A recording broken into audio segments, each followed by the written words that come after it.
section of our lecture video where we are looking at portfolio management and matrix algebra. We talked about portfolio as a bag with two or more assets in which an investor deals in. So we can have asset 1, asset 2, asset 3, asset 4. If I have a portfolio of this, I need to know the weight on my assets. So I can have it in a vector from weight 1, weight 2, weight 3, through to weight n. And aside this weight, I need to know the returns on this portfolio. So return of asset 1, return asset 2, return asset 3, through to returns of the asset n. And now there should have been a variation between these assets, but because we have not just one, there are more than one, we have to look at the covariance. So I have asset 1, asset 2, asset 3, asset 4. Find the covariance of the same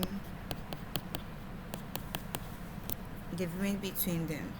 So if I'm taking the asset and itself, it becomes a variance. So 1 square. This becomes sigma 1, 2, sigma 1, 3. Let me just end at 3 to save myself with so much writings by coming more than 3. So you take note of that. Okay. This becomes sigma 2, 1, sigma 2, 2 square, 2, 3, 3, 1, 3, 2, 3, 3. Now if I want to take the covariance of this one, it means I'm looking at the inner expressions here, which is a matrix. This is an n by n matrix. Now the interesting aspect of covariance is that these are the same. So 1, 3 is the same as 3, 1, 2, 3 is the same as 2, 3. It is symmetric in the sense that whatever is happening in between A2 and A1 is the same as the covariance between A1 and A2. That is what we imply here. And this matrix is also a square matrix. Our covariance should be a square matrix. That is 2 by 2, 3 by 3, 4 by 4. So n by n means they are equal. Under portfolio analysis, we expect to find just two simple things. We want to find the expected returns and then the expected variance on the portfolio. This is giving us the transpose of the weight times the returns. This is giving us the transpose of the weight, the covariance times the transpose, times the weight, We expect to have a single number here, or let me say a single unit, 1 unit, or I have to use the word scalar because it's on the entire portfolio, not just one asset or 2 or 3, the entire portfolio. So I expect to have a scalar, 1 value. If you look at what expressions we have here, we are looking at multiplication of matrices. We are multiplying matrices and vectors.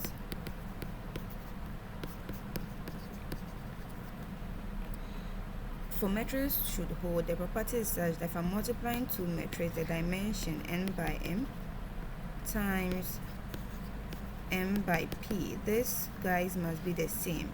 So the resulting value becomes n by p. So if I have a matrix as n by m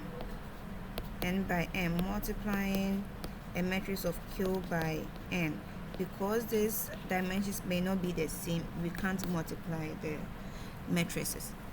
But funny enough, with Excel, it's going to be garbage out, garbage in, garbage out. Or sometimes, if you're lucky enough, you'll be prompted with the error message. You must know that you are doing something wrong. Transpose is giving you a reverse. If I have a row vector, 1 row by 3 columns, so 1, 2, 3, its transpose becomes 3 rows, 1 column. So row 1, row 2, row 3, column 1. It becomes a reverse. So let's see how we can use our Excel to do these operations of expected returns and expected variance. So assuming I have a portfolio of 3 assets, these are the returns given, these are the weights of the assets, This is the covariance matrix.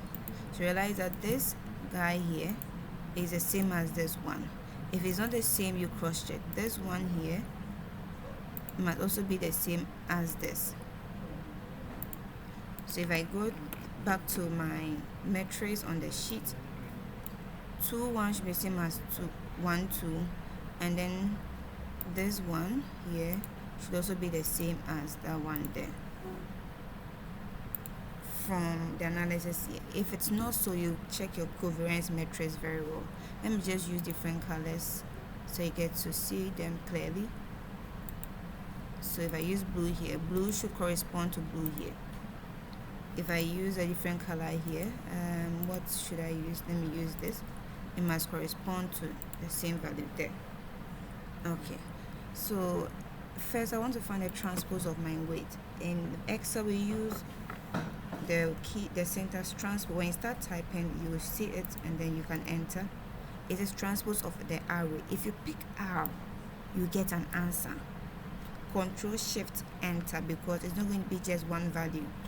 It's funny you can't see me punching my Control Shift Enter key, but I'm doing just that. Control Shift Enter, you get an answer. But see transpose of R, the right thing here is to equal to transpose of R. Control Shift Enter, this is the transpose of R. But transpose of W, this is wrong. So garbage in, garbage out. You must take your time and select the columns or the rows very well. So this equal to transpose of the weight values here. You select all. Control Shift Enter, you get your answer. So I don't need this one, it's not part of my evaluation. I delete it. Now we are solving for the expected returns. Let me go to a clean sheet and help you out. I'm giving a weight as a column vector 1 2 3. I first have to find a transpose. I get 1 2 3. Now I need to multiply this transpose by the R. R is giving us, let me say, 3 4 5. So this is going to be 1 2 3, the transpose here, times the returns here, 3 4 5. The dimension here is 1 by 3, as we have already discussed in class. The dimension here is 3 by 1. You realize that they are the same. The resultant should be 1 by 1, which is a scalar, as we expect. In Excel, we use what we call M mod because we are multiplying. Now see this. So if I just write, so this is the expected returns here I'm looking out for. If I just write equal to, I pick this transpose values here, star the returns values here, and I do Control Shift Enter, I'll get an answer. But that is not what I'm looking for. I'm not doing an individual multiplication, I'm doing the entire vector multiplication. So this approach is wrong. What do?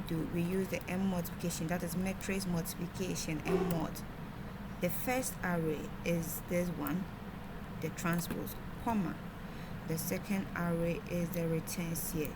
And so you can use Control Shift Enter still, you get your scalar value. Now see another thing is equal to M mod.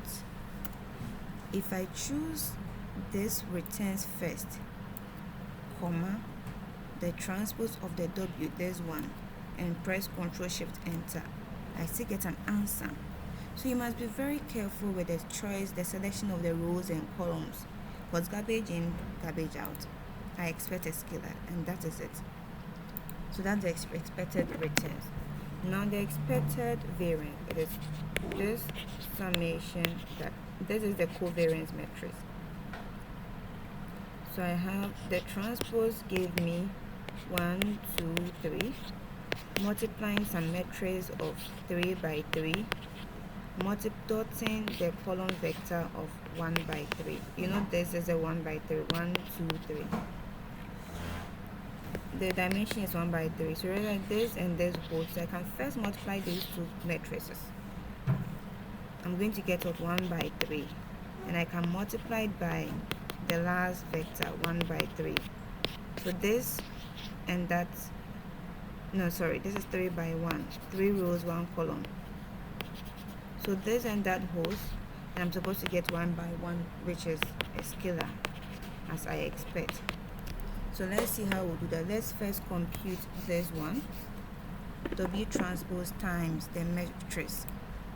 So that's what I'm doing here. W transpose times E is equal to M mod.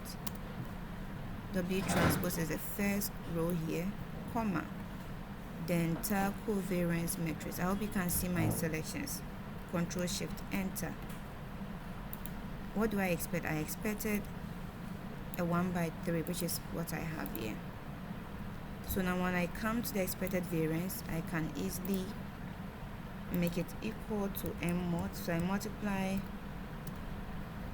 what I had here by the column of the weight.